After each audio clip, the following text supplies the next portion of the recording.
Hello, আসসালামু আলাইকুম ওয়া রাহমাতুল্লাহি ওয়া বারাকাতুহু। বাংলাদেশ থেকে প্রধান উপদেষ্টা মোহাম্মদ ইউনূস বলতেছিলাম। আপনি কে বলছেন দয়া করে পরিচয় দেন, তারপর কথা বলেন। নাম্বারটা চেনা চেনা লাগতেছে।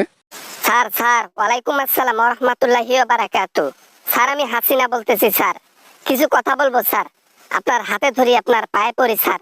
কথাটা শেষ পর্যন্ত কাটবেন না স্যার। আরে হাসিনা, তুই আমাকে ফোন করলি কেন? কি কাজ থাকতে পারে আমার কাছে? আমি তোর কোনো কথা শুনতে চাই না। আমি কোনো গণহত্যাকারী, কোনো স্বৈরাচার, কোনো চুন্নি, দেশদ্রোহী এগুলোর সাথে কথা বলি না। স্যার নির্বাচন কবে দেবেন? আর নির্বাচনে কি এবার আমাদেরকে নেবেন না? ত্যায্যপুত্র করে দিলেন নাকি আমাদেরকে? আমাদের কোনো অস্তিত্ব রাখলেন না নাকি? আমরা কি নির্বাচন করতে পারবো না স্যার? আওয়ামী লীগ নিষিদ্ধ করা হয়েছে, কেন তুমি দেখো না? হ্যাঁ, নিউজ চ্যানেল দেখো না নাকি? হ্যাঁ, খবর দেখো না? হ্যাঁ, তোমার চেলাপেলা তোমাকে জানায় নাই যে আওয়ামী লীগ নিষিদ্ধ হয়ে গেছে, নির্বাচন তোমাদের নাই। স্যার আমাকে একটা সুযোগ দেন স্যার। এবার আমি দরকার পড়লে নিজের জীবন দিয়ে হলো মানুষের ভালো করব, উন্নয়ন করব, টাকা পয়সা চুরি করব না। মানুষ যা বলবে সেটাই করব।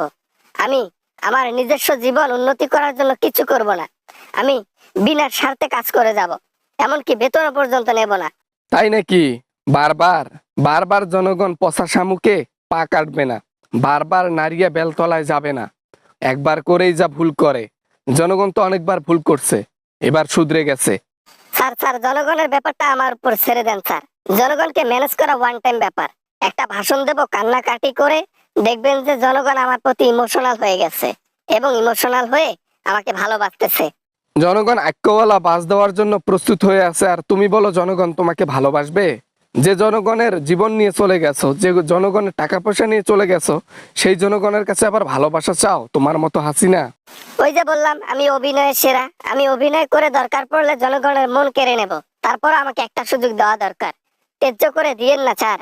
জনগণকে একটাবার আমাকে সুযোগ দেওয়া দরকার, বুঝছেন? কোনো সুযোগ নাই, অপরাধীর শাস্তি অনিবার্য। তোমাকে শাস্তি পাইতে হবে, তারপর অন্য আলাপ। ঠিক আছে? বাংলাদেশে আসলে সর্বপ্রথম তোমাকে গ্রেপ্তার করে জেলের মধ্যে ঢোকানো হবে এবং 3 বছরের রিমান্ডে রাখতে হবে, তাহলে হবে। একবার গ্রেপ্তার হইলে সারা জীবনও বের হইতে পারবো না স্যার। এটা কেমন কথা বললেন? আমি যদি গ্রেপ্তার হই, সারা জীবনও বের হতে পারবো না। যাবজ্জীবন কারাদণ্ড হয়ে যাবে। আমি কেমনে নির্বাচন করব, কেমনে জয়লাভ করব?